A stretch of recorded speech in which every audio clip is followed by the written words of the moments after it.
अहानमक्तदा सलाई story channel की महूत सिंजदुना Carolina खाइदेमना इकोकनोना खुरुमजरी ngasisu channel asina nungairaba matamgi wari ama miyamgi damakta puduna lakchari wari asigi mamingna Amotpa Epuroiba wari asibu ibirakpana Athouba Meetei hojek wari asi hojaraklage mayam punna taminarasi sanau nupi thirabani pane adubu machadi pukdri luhongba kuidri sanau gi nupi pakpi mapam ina khunbe imungni aduna thabak suba tandaba sanau gidi pakpi gi mapam na sel paibaga makhoi ani nungai ne hingmine ayuk amane sanau gi mapam oirang jawdo sambal de yenglaga khungu baje tonglaga sida mu yan chilaga thanamna bro sige ngangji bu musibo hai pakpi sanau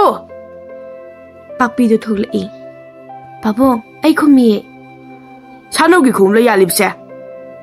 baje ngarang losin ba kauri nangna phoba ka shoi roi ko ai khangi magi khongum moja se tonga di thunu su do samtho ligla tar ba phoba manam chili ne hoi baji ai su dok cherage aduga tabra mau ngasi ma iru jaram draba ma aina ke dogi ngoba ma pakpi du changna e sanau du tumle sanau gi khutum du su yengba do thokna nokning ba phiba mamani tamcha tabro tamcha ngarang khungup to sambal da phoram bro sanau du phaijup to kauk thuk laga hakam chal laga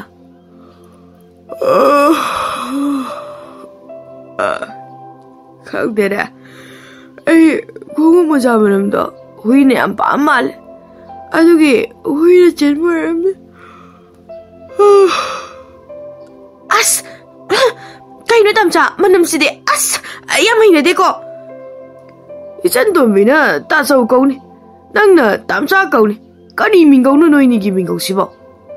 hai manam do mai ke to mai ne loi cha khar daun taning de tamcha ima pa bung chaknak laga ikai dro na moi thui do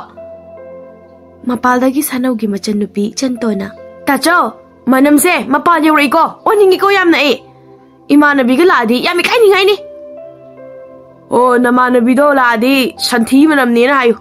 sanau tu khudai ama set laga mangolda hakam chal laga tu haumrak taleba akang ba machu man bu khubom do hotli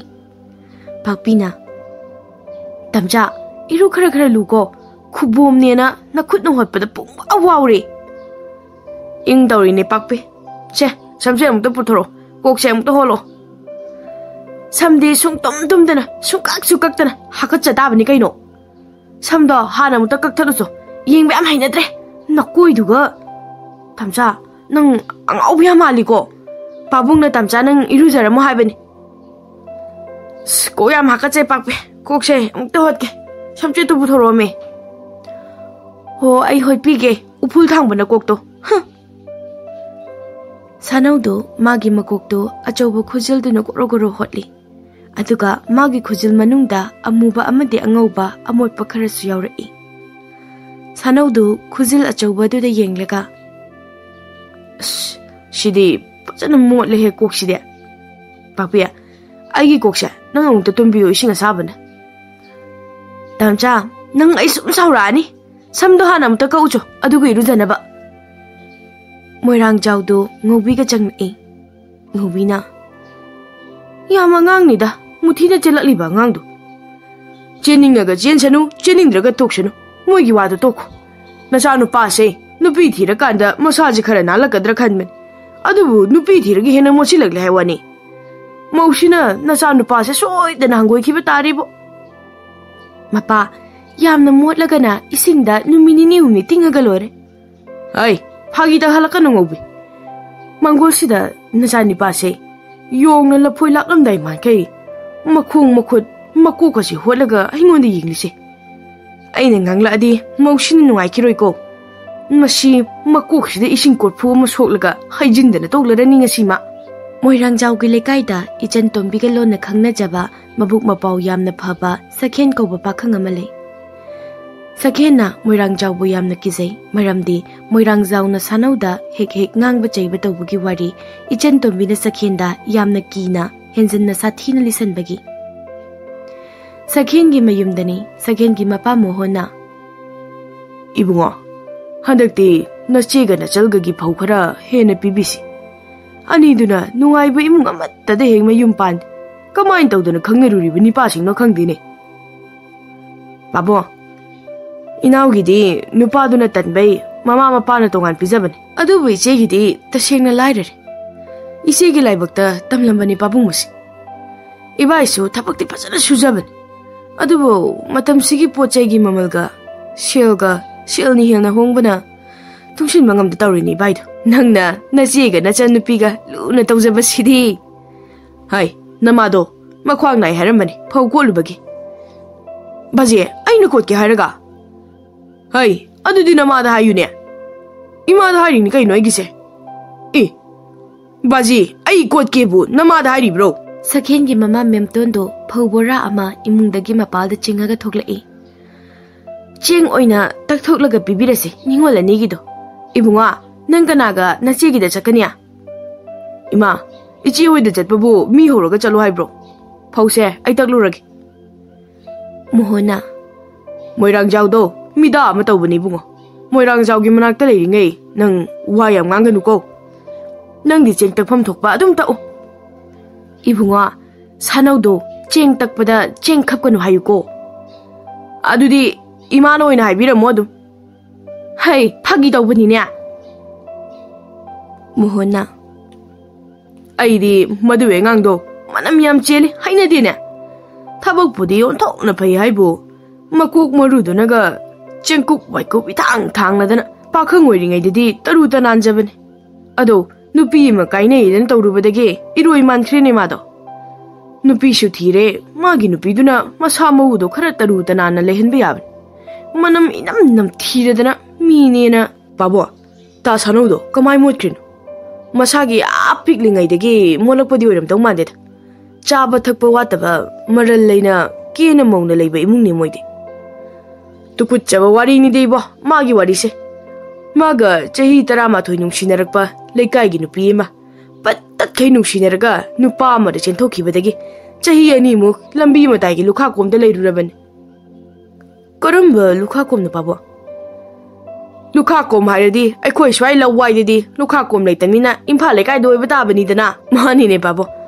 मणिपुरदा ख्वाइदगी चाउब लुखा कोम हायरगदी इम्फालनिको मोइदी गाड़ी थौनरिबा चौबु कोइला थाबा लंबीदगा लुखा अमोट अकाइगा याम लंथोकनबनि गाड़ीना तखाइ खिनबाना हौदोंग असिबा उसी असिबगा याम लंथोकनबनि अहिंगदा मोइदी लंबी मयाइदगा मीनदी खंगदनिना गाड़ीना तखाइरम मानबे वानी असिबसिंगदो नपाना जागी वारीदो इम्फाल मचा तारगा नखौरी मेटलगा निकपीखिबा तारेने नोयनिबो हाय mama अखोइ स्वाइदा अइना नोंमता नातोन मेलगा चतीने Imphal यौरादी अइदी गाड़ी थौना नातोन अदुम मेले मसे अइना हाइजिनबा नते अताबा मीना हेना खंगनरबा ngaktani हो यारे मपा नसा नुपी अतोंबिदुसु लुखा को मरक्तनी लेख्रिबदो इ सोइदना लाक्लमदनने थारम तारिने अमु सानौदो फौतकफमदा मोरा अमदा फमलगा खुबोमदो होतना फौतकफमदगी तारकलिबा चेंगदुदा मुन्ना येंगलेगा थुंगबुदी थुंगना खिद्रे हाइबो अइना हुजि पामिसे मागी मनाक्तगा चटलगा चेंगा पिरुबसिनि अइना पामिसे सोइदबा ngamba मीदुदी फौंगदा अदुम तुम्मगा लेबा मीदु अदुसु मी नतबा अदुसु मु माना तुम्मा लेरिदुसु असोइबा मनिनि मपुनसिदा सुंसोइ सोइदना सिखिबा मी हाइरगदी हेक पोकपुगा खुदक्ता सिखिबा मीदु अदुसु मासु सोइरिनि हाइदि मासु सिरान तुरानबा मबुक अमदा याउरुदना सोइना पोकललिनिनि मालेमसिदा सुंसोइ सोइदबा मिसे सुंगै लेतबनि माना इथा थाजदना एगे काइनदना चेनखिबा नुमितदगी अइना ngaudana phaidana matam kya lukha ko marakta leirubaги ai chamotna bahaukhre dum ado penawbina aise pattatna nushi haina hairamaga ibani unaramba numitugi numidangda makarigi chenkrin aina magi lengjumda kolubadugi aise yam oktaba hangoiba mi oina go ukhiba zala Penaubi na sanau thadok laga chatkhibagi maram asi Moirangjaudagi taminarasi. Moirangjaudо magi nupidei saulangi. Najanipagi irujananaba ising maisingdo sumangi nung ahaibasida thamu mama. Ngasi imoinu numin ma irujadradi lai khurumba yaruiba ina. Adu oiragana pukrida kok he inthakro. Adu oiradi wangangnadredana. Aidi khongpakne hekta kauthagadabri hairisidi. Mahausa nupi amana kauthoklamnido shagrak manam yana namthibainine. Nupi unaba chatpabu telau janam charaga chatpa. Phana kina mauna yorlabasu madumadi aidi usilhaudredana. Magi koinariba nupido madi aingonda unani hairamdamnina. Ho nupiduga unaba chatpada telhauga chanamgasu purui haye numito. Hawai chana chaminadoinedana. Khangdreda tawrise. Ado kaina kibana phari kaino. Imau afaba phangodamini phangsu phangi. Imungda pakpidu sanogi phurikta manam namnaga. As sagrak manamsida ilandarakpa tare. To khaina tingaga thamda yaro. Ichantombi! Ichantombi! Kai sakrazana mabo. Ichantombi di pautak phamda sakhenga pautak hauri. Sanau matomta. Sakhen, nayamba wai tapam maningsida churup amukta chingluki. Aduga khaini kita susaruki. Ichantombi, nang nabungi mateng panglam. Noini na tawrido ay loi khangjan. Ado, kaina basi yam waban. Irujani khangdam. Pabung khangya nuko. Thogalon khangde na haina niba. Hera. Aidi maningsida phamlaga moyani da khadang nonam lidana. Chirup sisu chinglam lidana. Sakhen ga Ichantombi ga do phautak pham manungda da sakhen nang lakpai ne babung na ingonda da chawna di phautak po oiraroi makok to hotlingai da migi phautak pa nang laroi dana aibu phautak pa yaura cho na haini. Aisu daudi ba. Ado noi pabung na ibani gi mong se khangkradi noi pabung gi sathiba ma chingnuga aidi cheipsana cha dong malibu. Khanghan raga loiri adoibo moi changla adi nang wa ngang dabida phausa adum taklaga layo. Hoi. Ado noi ta chawna mot krija sigrak monam numthiba daina ha cha chumbroi cha. Maningda sanaudo makot hotpa leplaga. Haish. Moi gi wari sida. Penaubi gi wari tarakadori masidi. Aina penaubi da kari shoiki lanki haibse. Ai hauju phawba kari mata khangdana leiribane ba. Sakhena. Noi ta chawdo sigrak manamdi phasana namthi male ne ja. Hoi, phasana namthimni. Hoi, adune aina haiji. Noi ta chawga penaubi ga aroibu unaba numita. Noi ta chawgi sigrak manam noira male ne. Mane ta chawdo penaubi ga unabada telhauga chanamga su puru ramale. Aduga achapo chan jana telhau chanam su yam chawra male. Adagi penaudo chenkiba male. Sanaudo maningda churup tu chingna peri peri. Khangdabado haidau tak tong natro ha penaubi. Aidi nupi unaba haibisu nate koiraktamnin khangdaba haisidi takna dong natro. Adui natro nungsinaribse. Sima pamde hainade do haina dong natraba. Nangna pamba khudima aingonda yauramdri. Adubo nangna pamba da loi noi henbasu yabane penaubi. Apamba loi yauraga kanamta poloktamneba. Thakra haukre nongma Moirangjaudо ngobiga. Mama, mausina ibungose sum hangoiraktana kainage hairakto arani. Mafam ama khangna ngaudringai migi macha se imau oijagedana kiri taktana luhonglure. Aduga mausina suamo nachanipa makok to phul hobasige chamona basum henjilakpasida soidana kainage hairakpa tare. Mapa mapuroiba na motledana mapuroiba hundoklaga chitkhaba nupido ma asengba nupi natre. Aduga imaudi adumna tawdawba mausu nate. Amaduna laisabiduna ahenba pamagi chachakhibani. Hai nupi unabada telhau chanam puradi aina adumna nangonda su tawramlabadi nang ai kaktholangani ne. Aidi adumna tawroi. Nungsibada athiba phajaba manam chenba chendaba chakcha yuthak motpa nanba leitabani. Motlamba tarabasu nalhanba yai nupiduna. Manam namthibadu nungsihanba yai mana. Nupina molasu namthirasu nupaduna hangosanbagi mahut nalhanba yai adum. Unabada chanam purakera tilhau purakera ꯈꯪꯗꯕ ꯑꯃꯗꯤ ꯇꯧꯅꯗꯕꯗꯨꯗꯤ ꯇꯥꯛꯀꯗꯧꯕꯅꯤ ꯁꯤ ꯌꯥꯏ ꯌꯥꯗꯦ ꯍꯥꯏꯗꯣ ꯍꯣꯏꯅꯦ ꯍꯣꯏꯅꯦ ꯑꯩꯅ ꯇꯧꯔꯝꯗꯕꯒꯤ ꯅꯪꯁꯨ ꯑꯈꯪ ꯑꯍꯩ ꯑꯃꯗꯤ ꯄꯨꯛꯆꯦꯜ ꯆꯥꯎꯕ ꯁꯥꯗꯅ ꯑꯩꯉꯣꯟꯗ ꯉꯥꯡꯂꯤꯕꯅꯤꯅꯦ ꯃꯗꯨ ꯑꯩꯁꯨ ꯈꯪꯉꯤꯅꯤ ꯑꯩꯁꯨ ꯅꯪꯉꯣꯟꯗ ꯁꯦꯒ꯭ꯔꯥꯛ ꯃꯅꯝ ꯏꯅꯝ ꯅꯝꯊꯤꯒꯩ ꯀꯣꯟꯁꯤꯜꯂꯒ ꯁꯣꯏ ꯃꯅꯝ ꯀꯁꯩ ꯇꯦꯜꯍꯧ ꯆꯅꯝ ꯃꯅꯝ ꯏꯆꯦꯟ ꯆꯦꯟꯅ ꯋꯥꯒꯗꯣ ꯄꯉꯥꯡꯗ ꯉꯥꯡꯁꯤꯜꯂꯛꯂꯗꯤ ꯅꯪ ꯑꯩꯁꯦ ꯏꯟꯊꯣꯛꯂꯛꯑꯣꯏꯗ꯭ꯔꯣ ꯍꯥ ꯏꯟꯊꯣꯛꯂꯛꯑꯣꯏꯗ꯭ꯔꯕ ꯉꯧꯕꯤ ꯑꯩ ꯋꯥ ꯑꯃ ꯍꯥꯏꯒꯦ ꯃꯤꯑꯣꯏꯕꯗ ꯑꯃꯅ ꯑꯃꯗ ꯑꯄꯥꯝ ꯅꯨꯡꯁꯤꯕ ꯐꯥꯎꯅꯍꯜꯂꯤꯕꯁꯦ ꯃꯤꯑꯣꯏꯕꯒꯤ ꯂꯝꯆꯠꯅꯅꯤ ꯃꯤꯗꯨꯅ ꯎꯠꯂꯤꯕ ꯃꯑꯣꯡ ꯑꯗꯨꯅꯅꯤ ꯐꯤꯖꯦ ꯆꯥꯛꯆꯥ ꯑꯃꯗꯤ ꯇꯔꯨ ꯇꯅꯥꯟꯕ ꯍꯥꯏꯕꯁꯦ ꯃꯤꯅ ꯄꯥꯝꯕꯅꯤ ꯐꯅ ꯆꯥꯅꯤꯡꯉꯦ ꯍꯥꯏꯗꯨꯅꯁꯨ ꯌꯦꯟ ꯉꯥꯅꯨ ꯊꯣꯡꯕꯗꯣ ꯊꯤꯕꯥꯏ ꯀꯣꯟ ꯃꯥꯟꯕ ꯑꯃꯗ ꯍꯥꯞꯄꯒ ꯄꯨꯊꯣꯔꯛꯂꯗꯤ ꯅꯪ ꯏꯟꯁꯥꯡꯗꯣ ꯆꯥꯅꯤꯡꯒꯗ꯭ꯔꯣ ꯊꯤꯕꯥꯏ ꯀꯣꯟꯗ ꯍꯥꯞꯄ ꯆꯥꯛ ꯏꯟꯁꯥꯡꯕꯨ ꯀꯅꯥꯅ ꯆꯥꯗꯣꯏꯅꯣ ꯃꯄꯥ ꯍꯪꯒꯣꯏꯕ ꯋꯥ ꯉꯥꯛꯇ ꯍꯦꯛ ꯉꯥꯡꯉꯗꯅ ꯑꯣ ꯑꯗꯨꯕꯨꯗꯤ ꯑꯩꯅ ꯍꯥꯏꯔꯤꯕꯁꯦ ꯅꯆꯥ ꯅꯨꯄꯥꯒꯤ ꯑꯃꯣꯠꯄ ꯅꯝꯊꯤꯕ ꯑꯗꯨꯗ ꯃꯤꯒꯤ ꯃꯆꯥꯗꯨꯅ ꯍꯪꯒꯣꯏꯈꯤꯕꯒꯤꯅꯤ ꯀꯥꯎꯊꯣꯛꯂꯝꯃꯤꯗꯣ ꯑꯩꯁꯨ ꯐꯅ ꯅꯨꯡꯁꯤꯔꯁꯨ ꯅꯝꯊꯤꯕ ꯌꯥꯊꯤ ꯊꯥꯡꯕ ꯅꯨꯔꯥ ꯊꯥꯡꯕ ꯅꯨꯄꯤꯗꯤ ꯄꯥꯝꯗꯦ ꯍꯥꯏꯇꯥꯔꯦꯅꯦ ꯑꯩꯗꯤ ꯌꯥꯝ ꯍꯪꯒꯣꯏꯒꯜꯂꯤ ꯑꯗꯨꯅ ꯄꯦꯅꯥꯎ ꯍꯥꯏꯔꯤꯕ ꯅꯨꯄꯤ ꯃꯆꯥꯗꯨꯁꯨ ꯍꯪꯒꯣꯏꯒꯟꯕ ꯅꯨꯄꯤ ꯃꯆꯥ ꯑꯣꯏꯔꯤ ꯇꯧꯔꯦ ꯑꯗꯨꯅ ꯃꯤꯗ ꯍꯦꯛꯇ ꯁꯥꯎꯕ ꯌꯥꯗꯦꯀꯣ ꯄꯥꯛꯄꯤꯗꯣ ꯁꯥꯅꯧꯒꯤ ꯐꯤ ꯃꯌꯥꯝ ꯑꯃ ꯄꯨꯈ꯭ꯔꯤ ꯃꯄꯥꯟꯗ ꯁꯨꯔꯤ ꯀꯩꯅꯣ ꯑꯩꯕꯨ ꯊꯝꯆꯥꯒꯤ ꯐꯤꯔꯣꯜꯁꯦ ꯅꯨꯃꯤꯠ ꯈꯨꯗꯤꯡꯒꯤꯗꯤ ꯁꯨꯕꯅꯤꯁꯦ ꯑꯗꯣ ꯊꯕꯛ ꯀꯟꯕꯅꯤꯅ ꯈꯔꯗꯤ ꯃꯣꯠꯄ ꯇꯥꯕꯅꯤ ꯇꯞꯅ ꯃꯔꯥꯏꯅ ꯐꯖꯔꯛꯁꯅꯤ ꯑꯗꯨꯝ ꯅꯥꯟꯖꯔꯛꯁꯅꯤꯗ ꯂꯩꯀꯥꯏꯒꯤ ꯑꯍꯜ ꯑꯃꯁꯨ ꯉꯁꯥꯏ ꯃꯈꯩ ꯄꯥꯛꯄꯤꯒꯤ ꯅꯥꯀꯜꯗ ꯐꯤ ꯁꯨꯔꯝꯂꯤ ꯑꯍꯜꯗꯣ ꯄꯥꯛꯄꯤꯒꯤ ꯃꯅꯤꯡꯗꯒꯤ ꯇꯞꯅ ꯁꯥꯅꯧꯗꯣ ꯃꯁꯥꯏ ꯈꯔ ꯃꯣꯠꯆꯕꯅꯤ ꯑꯗꯨꯁꯨ ꯅꯨꯄꯤ ꯑꯃ ꯀꯥꯏꯅꯈꯤꯕꯗꯩꯅꯤ ꯇꯧꯕꯇꯕꯨ ꯁꯥꯅꯧꯗꯣ ꯊꯕꯛꯇꯤ ꯌꯥꯝ ꯐꯕꯅꯤ ꯃꯕꯨꯛ ꯆꯝꯕꯅꯤ ꯃꯥꯅ ꯁꯨꯕ ꯊꯕꯛꯁꯦ ꯑꯃꯝ ꯑꯉꯥꯟ ꯈꯪꯗꯕꯅꯤ ꯑꯗꯨꯏꯁꯨ ꯃꯁꯥ ꯅꯥꯟꯕ ꯉꯝꯗꯕ ꯑꯣꯏꯔꯤꯅꯤ ꯏꯃꯥꯕꯣ ꯃꯁꯝ ꯃꯅꯥ ꯀꯛꯑꯣꯁꯨ ꯌꯥꯗꯦ ꯄꯥꯕꯨꯡ ꯀꯤꯕꯒꯤ ꯃꯔꯛ ꯃꯔꯛꯇꯗꯤ ꯏꯔꯨꯖꯩ ꯃꯁꯥꯗꯣ ꯍꯥꯀꯠꯆꯔꯛꯂꯀꯥꯟꯗ ꯑꯗꯨꯁꯨ ꯅꯤꯄꯥ ꯃꯁꯥ ꯅꯥꯜꯍꯟꯕ ꯃꯣꯠꯍꯟꯕ ꯍꯥꯏꯕꯁꯦ ꯑꯩꯈꯣꯏ ꯅꯨꯄꯤꯒꯤ ꯃꯈꯥꯁꯨ ꯌꯥꯝ ꯄꯣꯜꯂꯤ ꯏꯕꯦꯝꯃ ꯑꯣꯏꯅꯤꯡꯕ ꯃꯇꯝ ꯑꯣꯏꯁꯅꯨ ꯊꯦꯡꯉꯁꯨ ꯉꯜꯂꯁꯨ ꯅꯄꯨꯔꯣꯏꯕꯅ ꯌꯨꯝꯗ ꯍꯦꯛ ꯆꯪꯂꯛꯄꯒ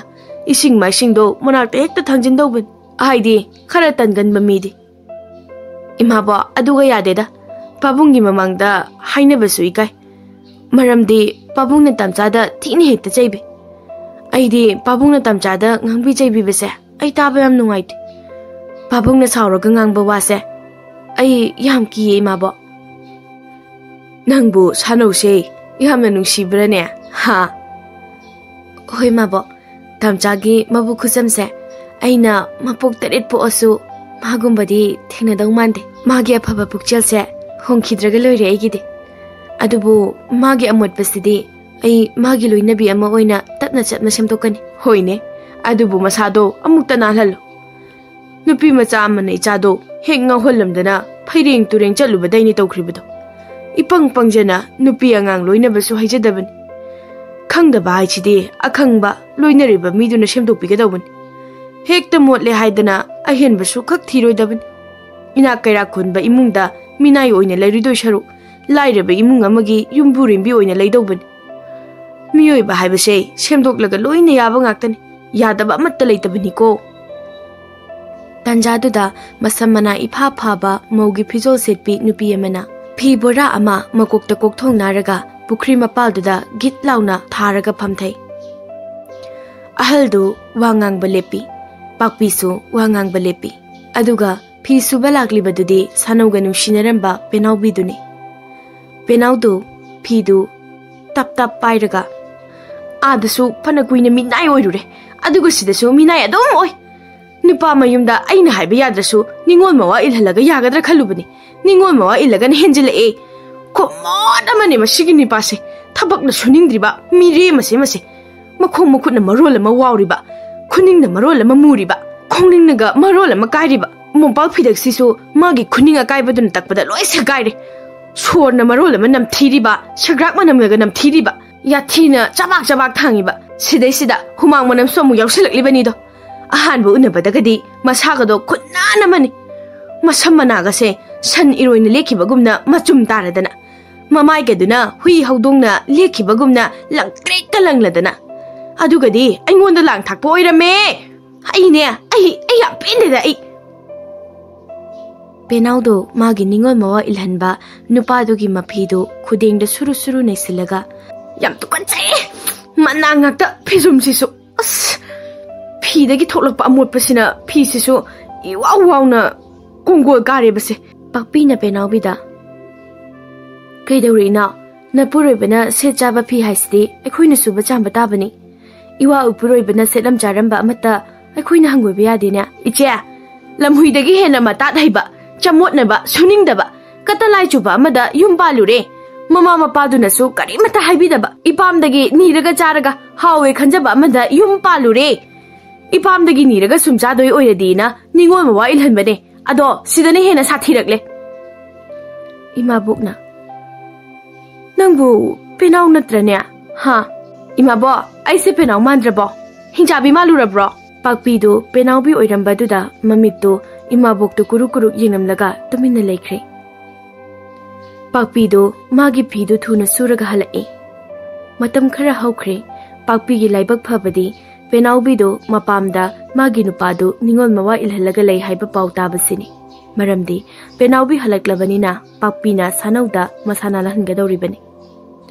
noma phautak phamdani pakpidu sanauga phautak minari pakpina tamcha sanaudo makoktu goro goro hotlaga mindagi tarakpa chengdo kanna yari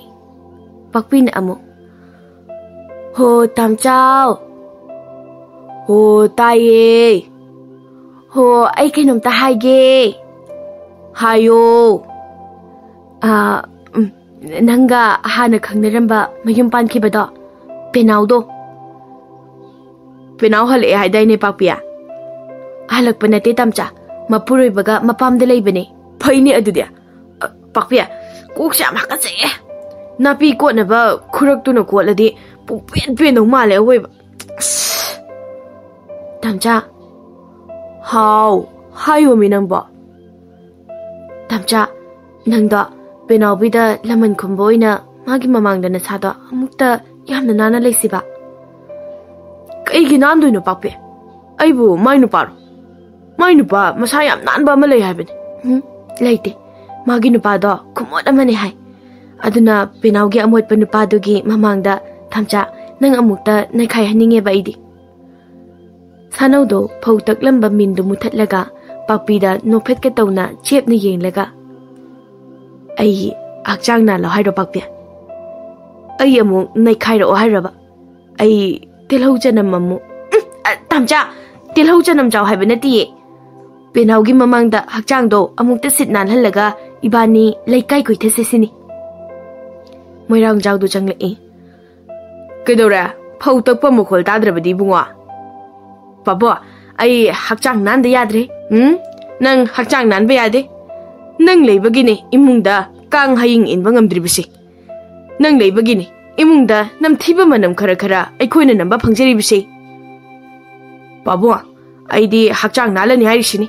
ai mi amada laman khumdaba yadre hei laman khumbabu kanana hakchang nalaga khumnagene ha migi mawa mapuroiba amade masa taruk taret ka puna mapamda magi nipado ningol mawa ilhalaga leiribi nupido nang amu lona koige lumge hairibro ha as ijat leite khoi babungse papia nang wari se babungda muta hayo wari nate kaino ne kaino ibunga nangdi amotpada natana hanagi nupi kainadringai gi matamgi lukha komda yarikpagi matamdo amu henjalakadorene ha tamcha ai babungda chin khumbaki ai chingtak hore Mohongi yumdani Mohondo magi nupi memtonga mangolda aidi chatkadoribise yam hainadi ko memton macha nipana ningol mawa injababu aikhoida wari khara sabiyobu karino haiwanida ho chatta chatpirurasi mapa nupa mayumgi mina leikaigi mateng laudrabadi macha nipa adhamora katanjaw ok iroidagi hena motpado mama mapa sibagi ku thangba yawba phangdaba tare haidana pakhachari oirini ku thangba yawbadi nangni da kaisu maswa irap lapalam sunate gari macha amada laina thuna yawbalam sirakanda macha nipa da paw haiba lakpa yabadubu siramdai da oina haidare amu karanga turanga do ngangdan leiro mapadi ibungo natra changlibase ho nate budne changlise ꯄꯦꯜꯂꯕ ꯃꯄꯥꯅꯤꯗ ꯏꯕꯨꯡꯉꯣ ꯀꯅꯥꯅ ꯊꯣꯡꯒꯥꯜꯗ ꯂꯦꯞꯍꯧꯔꯤ ꯅꯨꯄꯤꯁꯤꯅ ꯏꯃꯥ ꯃꯣꯏꯔꯥꯡꯖꯥꯎꯒꯤ ꯃꯆꯥꯅꯨꯄꯤꯅꯦ ꯆꯪꯕ ꯏꯀꯥꯏꯌꯦꯅ ꯂꯩꯍꯧꯔꯤꯅꯦ ꯅꯣꯏꯅꯤ ꯀꯣꯏꯅꯔꯤꯔꯣ ꯍꯥꯏꯔꯤꯁꯦ ꯅꯠꯇꯦ ꯇꯤꯟꯅꯕꯅꯦ ꯏꯃꯥ 이보 ꯌꯨꯝ ꯄꯥꯟꯗ꯭ꯔꯤꯀꯥꯟꯗ ꯌꯨꯝꯗ ꯅꯨꯄꯤ ꯄꯨꯁꯜꯂꯛꯀꯅꯨꯅꯦ ꯅꯣꯏꯕꯣ ꯏꯃꯧꯁꯦ ꯃꯒꯨꯜ ꯃꯥꯡꯒꯅꯤꯅꯦ ꯅꯣꯏꯕꯣ ꯂꯥꯎ ꯑꯩꯈꯣꯏ ꯃꯔꯤ ꯄꯨꯟꯅ ꯄꯦꯅꯥꯎ ꯍꯥꯏꯕ꯭ꯔꯥ ꯌꯦꯅꯥꯎ ꯍꯥꯏꯕ꯭ꯔꯥ ꯃꯗꯨꯒꯤ ꯃꯌꯨꯝꯗ ꯑꯃꯨꯛꯇ ꯆꯠꯂꯨꯁꯤ ꯑꯣ ꯄꯥꯕꯣ ꯃꯣꯏ ꯅꯤꯉꯣꯜ ꯃꯋꯥ ꯏꯟꯕꯒꯤ ꯅꯨꯄꯥ ꯃꯌꯨꯝꯅ ꯂꯧꯕ ꯂꯥꯛꯑꯦ ꯍꯥꯏꯕꯩꯗꯨꯔꯥ ꯌꯥꯏꯅꯦ ꯆꯠꯂꯒ ꯌꯦꯡꯉꯨꯁꯤꯅꯦ ꯃꯣꯏ ꯃꯇꯩ ꯃꯅꯥꯎꯒꯤ ꯈꯠꯅ ꯆꯩꯅꯕꯗꯣ ꯊꯣꯡꯒꯥꯜꯗ ꯏꯆꯟꯇꯣꯝꯕꯤꯗꯣ ꯃꯄꯥ ꯃꯆꯥꯗ ꯌꯦꯡꯂꯒ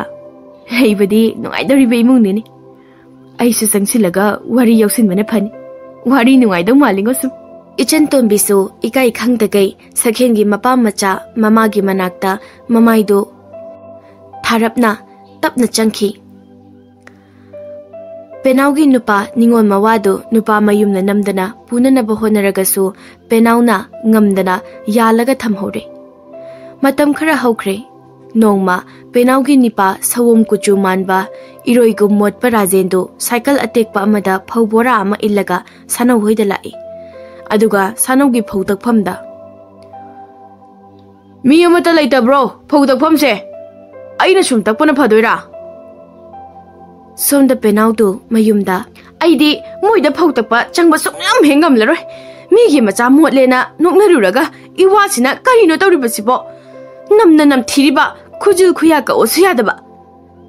ꯄꯦꯅꯥꯎꯕꯤꯗꯨ ꯃꯇꯣꯝꯗ ꯈꯪꯁꯥꯎ ꯑꯃꯨꯛ ꯁꯥꯎꯔꯤ ꯑꯩꯗꯤ ꯃꯥꯒꯤ ꯈꯨꯖꯤꯜ ꯈꯨꯌꯥꯗꯤ ꯀꯔꯤꯗ ꯀꯛꯇꯧꯔꯤꯕ ꯑꯩꯕꯨ ꯃꯥꯒꯤ ꯃꯤꯅꯥꯏꯔꯣ ꯃꯥꯒꯤ ꯐꯤꯔꯣꯜꯒꯗꯣ ꯈꯨꯗꯦꯡꯗ ꯅꯝꯁꯤꯜꯂꯒ ꯈꯣꯡꯄꯥꯛꯅ ꯆꯕꯦꯠ ꯆꯕꯦꯠ ꯅꯦꯠꯀꯗꯧꯔꯤꯕꯅꯤ ꯊꯕꯛ ꯈꯤꯇ ꯐꯥꯎꯕ ꯁꯨꯗꯅ ꯁꯦꯜ ꯂꯨꯄꯥ ꯑꯃ ꯃꯇꯦꯡ ꯄꯥꯡꯅꯤꯁꯨ ꯈꯪꯗꯕ ꯆꯥꯛꯂꯦꯟ ꯆꯥꯔꯒ ꯃꯁꯥꯁꯦ ꯀꯔꯤꯗ ꯃꯆꯤ ꯑꯣꯏꯔꯤꯅꯣ ꯄꯦꯅꯥꯎꯒꯤ ꯃꯄꯥꯒ ꯃꯃꯥꯒꯗꯣ ꯄꯦꯅꯥꯎꯗ ꯈꯥꯔꯞꯅ ꯌꯦꯡꯅꯝꯂꯒ ꯊꯣꯡꯒꯥꯜꯗꯒꯤ ꯏꯃꯨꯡꯂꯣꯝꯗ ꯏꯟꯁꯥꯡ ꯅꯥꯄꯤ ꯈꯔ ꯌꯥꯜꯂꯒ ꯆꯪꯈꯤ ꯑꯗꯨꯒ ꯉꯥ ꯃꯃꯩ ꯑꯆꯧꯕ ꯑꯃꯁꯨ ꯈꯥꯎꯗꯒꯤ ꯂꯤꯊꯣꯔꯛꯄ ꯄꯦꯅꯥꯎꯅ ꯎꯔꯤ ꯄꯦꯅꯥꯎꯗꯨ ꯃꯇꯤꯟꯗꯨ ꯀꯨꯠ ꯂꯥꯎꯅ ꯌꯣꯠꯂꯒ ꯃꯨꯔꯨꯝ ꯃꯨꯔꯨꯝ ꯁꯣꯜꯍꯧꯔꯤ ꯅꯣꯡꯉꯥꯟꯕꯒꯤ ꯑꯌꯨꯛꯅꯤ ꯔꯥꯖꯦꯟꯗꯨ ꯉꯁꯤ ꯑꯌꯨꯛꯁꯤ ꯃꯣꯟꯗꯥ ꯑꯃ ꯏꯅꯨꯡ ꯅꯨꯡꯉꯥꯏꯅ ꯏꯁꯩꯒ ꯉꯪꯂꯒ ꯅꯤꯉꯣꯜ ꯃꯋꯥ ꯏꯜꯂꯛꯄ ꯅꯨꯃꯤꯠꯇꯒꯤ ꯇꯨꯝꯗ꯭ꯔꯤꯕ ꯃꯁꯝꯗꯨ ꯃꯈꯨꯠꯅ ꯃꯇꯤꯜ ꯊꯥꯛ ꯊꯥꯛꯇꯅ ꯏꯜꯂꯒ ꯃꯇꯝ ꯈꯔꯗꯤ ꯑꯩꯅ ꯉꯝꯅ ꯄꯥꯜꯂꯝꯕ ꯏꯃꯨꯡꯅꯤ ꯑꯗꯨꯕꯨ ꯑꯩꯅ ꯂꯦꯝꯖꯥ ꯁꯨꯝ ꯆꯥꯁꯤꯜꯂꯛꯄꯗꯒꯤꯗꯤ ꯑꯍꯜꯁꯤꯡꯅ ꯑꯩꯁꯦ ꯃꯤ ꯑꯣꯏꯅ ꯊꯥꯈꯤꯗ꯭ꯔꯦ ꯑꯗꯨꯕꯨ ꯑꯩ ꯊꯕꯛ ꯐꯪꯉꯤ ꯁꯦꯜ ꯊꯣꯛꯂꯅꯤ ꯃꯤꯔꯦꯝ ꯅꯤꯉꯣꯜ ꯃꯋꯥꯗꯤ ꯑꯣꯏꯔꯔꯣꯏ ꯉꯁꯤꯗꯩꯗꯤ ꯄꯦꯅꯥꯎꯗꯨ ꯃꯁꯝ ꯃꯅꯥꯗꯨ ꯆꯔꯥꯡꯗꯧꯅ ꯐꯜꯂꯒ ꯌꯦꯠ ꯑꯣꯏꯗ ꯑꯉꯥꯡ ꯑꯃꯃꯝ ꯌꯦꯞꯄꯒ ꯔꯥꯖꯦꯟꯒꯤ ꯃꯅꯥꯛꯇ ꯂꯦꯞꯄꯝꯃꯤ ꯄꯦꯅꯥꯎꯗꯨ ꯔꯥꯖꯦꯟꯗ ꯑꯌꯨꯛꯁꯤꯗ ꯀꯔꯥꯏ ꯆꯠꯇꯣꯏꯅꯣ ꯐꯧ ꯇꯣꯛꯄ ꯌꯥꯎꯔꯨꯒꯦ ꯀꯅꯥꯒꯤꯗ ꯃꯃꯤꯡꯗꯤ ꯈꯪꯗꯦ ꯑꯗꯣ ꯃꯁꯥ ꯌꯥꯝ ꯅꯥꯟꯕ ꯉꯔꯥꯡ ꯅꯍꯥꯟꯗ ꯂꯩꯕ ꯃꯥꯟꯕ ꯀꯥꯔ ꯑꯍꯟꯕ ꯑꯃꯒ ꯈꯥꯝꯍꯧꯕ ꯐꯧ ꯇꯛꯐꯝ ꯏꯃꯨꯡ ꯑꯃꯗꯅꯤ ꯄꯦꯅꯥꯎꯗꯨ ꯃꯄꯤ ꯏꯔꯥ ꯆꯦꯜꯂꯤ ꯑꯗꯨꯗꯤ ꯅꯪꯁꯨ ꯃꯤꯒꯤꯗ ꯊꯕꯛ ꯁꯨꯕ ꯆꯠꯇꯣꯏ ꯑꯣꯏꯔꯗꯤ ꯅꯁꯥꯗꯣ ꯈꯤꯇꯪ ꯅꯥꯟꯅ ꯆꯠꯂꯣ ꯐꯧ ꯇꯛꯄ ꯆꯠꯄꯕꯨ ꯀꯌꯥꯝ ꯅꯥꯟꯅ ꯆꯠꯇꯣꯏꯅꯣ ꯄꯦꯅꯥꯎ ꯑꯩ ꯑꯗꯨ ꯑꯗꯥ ꯈꯪꯗꯦ ꯅꯁꯥꯗꯣ ꯈꯤꯇꯪ ꯅꯥꯟꯅ ꯆꯠꯄꯤꯌꯨꯕ ꯄꯦꯅꯥꯎ ꯅꯪꯅ ꯅꯣꯡꯃꯇ ꯑꯩꯉꯣꯟꯗ ꯐꯖꯕ ꯋꯥꯍꯩꯅ ꯉꯁꯤ ꯍꯥꯏꯔꯤꯕꯁꯤꯒꯨꯝꯅ ꯍꯥꯏꯕ ꯌꯥꯎꯈ꯭ꯔꯕ꯭ꯔꯣ ꯑꯩꯒꯤ ꯐꯤ ꯁꯨꯕ ꯐꯥꯎꯕ ꯅꯣꯡꯃꯇ ꯁꯨꯅꯤꯡꯅ ꯁꯨꯕ ꯅꯨꯃꯤꯠ ꯑꯃꯠꯇ ꯌꯥꯎꯈꯤꯗ꯭ꯔꯦ ꯑꯗꯣ ꯉꯁꯤꯗꯤ ꯅꯪꯒꯤ ꯋꯥꯍꯩꯗꯨꯅ ꯑꯩ ꯁꯥꯎꯕ ꯉꯝꯂꯣꯏꯗꯣꯔꯦ ꯀꯔꯥꯏ ꯅꯪꯅ ꯁꯦꯠꯍꯟꯅꯤꯡꯕ ꯑꯩꯒꯤ ꯐꯤꯗꯣ ꯄꯨꯊꯣꯔꯛꯑꯣ ꯑꯩ ꯁꯦꯠꯂꯒꯦ ꯅꯣꯡꯃꯅꯤ ꯄꯦꯅꯥꯎꯒꯤ ꯃꯄꯥꯝꯗ ꯐꯖꯕ ꯀꯥꯔ ꯑꯃ ꯊꯧꯖꯤꯜꯂꯛꯏ ꯑꯗꯨꯒ ꯀꯥꯔ ꯑꯗꯨꯒꯤ ꯃꯃꯥꯡꯗ ꯁꯥꯅꯧꯒ ꯄꯥꯛꯄꯤꯒ ꯅꯣꯛꯐꯦꯠ ꯇꯧꯅ ꯇꯣꯡꯂꯤ ꯀꯥꯔꯗꯨ ꯄꯦꯅꯥꯎꯒꯤ ꯁꯨꯃꯥꯡꯗ ꯌꯥꯝ ꯇꯞꯅ ꯃꯈꯣꯜ ꯊꯣꯛꯇꯅ ꯈꯥꯝꯃꯤ ꯀꯥꯔꯁꯨ ꯑꯉꯥꯡꯕꯅꯤ ꯑꯗꯨꯒ ꯀꯥꯔꯗꯨꯒꯤ ꯃꯅꯤꯡ ꯊꯣꯡꯗꯒꯤ ꯔꯥꯖꯦꯟꯗꯨ ꯀꯨꯝꯊꯔꯛꯏ ꯄꯦꯅꯥꯎꯗꯨ ꯀꯥꯔ ꯃꯃꯥꯡꯗ ꯍꯔꯥꯎꯅ ꯆꯪꯁꯤꯜꯂꯛꯄꯗ ꯀꯥꯔ ꯊꯧꯔꯤꯕ ꯁꯥꯅꯧꯁꯨ ꯎꯏ ꯄꯦꯅꯥꯎꯗꯨ ꯃꯃꯥꯏ ꯂꯨꯛꯊꯈꯤ ꯔꯥꯖꯦꯟꯅ ꯄꯦꯅꯥꯎ ꯃꯔꯨꯞꯀꯤ ꯀꯥꯔꯅꯤ ꯑꯩꯅ ꯇꯣꯡꯅꯂꯤꯕꯁꯦ ꯃꯥꯒꯤꯗꯅꯦ ꯐꯧ ꯇꯛꯄꯒꯤ ꯊꯕꯛ ꯑꯩꯉꯣꯟꯗ ꯂꯣꯏꯅ ꯁꯦꯟꯅꯍꯜꯂꯤꯕꯁꯦ ꯀꯥꯔ ꯃꯅꯤꯡꯗ ꯆꯦꯡ ꯕꯦꯒ ꯑꯅꯤ ꯑꯃꯁꯨ ꯃꯔꯨꯞꯅ ꯊꯤꯟꯕꯤꯔꯛꯂꯤ ꯂꯥꯎ ꯏꯕꯥꯅꯤ ꯆꯦꯡꯁꯦ ꯑꯃꯨꯛꯇ ꯆꯤꯡꯊꯁꯤ ꯁꯥꯅꯧꯗꯨ ꯀꯥꯔꯗꯒꯤ ꯀꯨꯝꯊꯔꯛꯏ ꯑꯗꯨꯕꯨ ꯉꯁꯤꯗꯤ ꯁꯥꯅꯧꯗꯨ ꯂꯐꯨ ꯃꯀꯨ ꯈꯣꯛꯇꯣꯛꯈꯤꯕꯒꯨꯝꯅ ꯅꯥꯜꯂꯝꯃꯤ ꯄꯦꯅꯥꯎꯗꯨ ꯀꯥꯎꯗꯅ ꯁꯥꯅꯧꯗ ꯅꯣꯛꯐꯦꯠ ꯇꯧꯁꯤꯜꯂꯨꯏ ꯁꯥꯅꯧꯁꯨ ꯄꯦꯅꯥꯎꯗ ꯅꯣꯛꯐꯦꯠ ꯇꯧꯁꯤꯟꯕꯗꯨ ꯄꯥꯛꯄꯤꯅ ꯎꯊꯣꯛꯈ꯭ꯔꯦ ꯄꯥꯛꯄꯤꯅ ꯃꯁꯤꯗꯤ ꯀꯨꯏꯅ ꯂꯩꯊꯕ ꯌꯥꯗꯦ ꯑꯅꯤꯁꯦ ꯃꯤꯆꯤ ꯃꯩꯗꯧ ꯇꯧꯅꯩ ꯁꯥꯅꯧꯅ ꯔꯥꯖꯦꯟꯗ ꯃꯔꯣ ꯆꯥꯛ ꯆꯥꯈ꯭ꯔꯁꯦ ꯍꯥꯏꯔꯁꯨ ꯆꯥꯈꯤꯁꯦ Ngara yela kaido ma tholaka. Pakpidu Sanogi makhutu tap launa pairaga car da chingsinki. Aduga Pakpina car do thuna Rajen gi sumangdagi thongdoki. Rajen do ingangakna car do da yenglaga nokhwet tawna lehawi. Penaudi car do da yenglaga khutum taraga lehawi.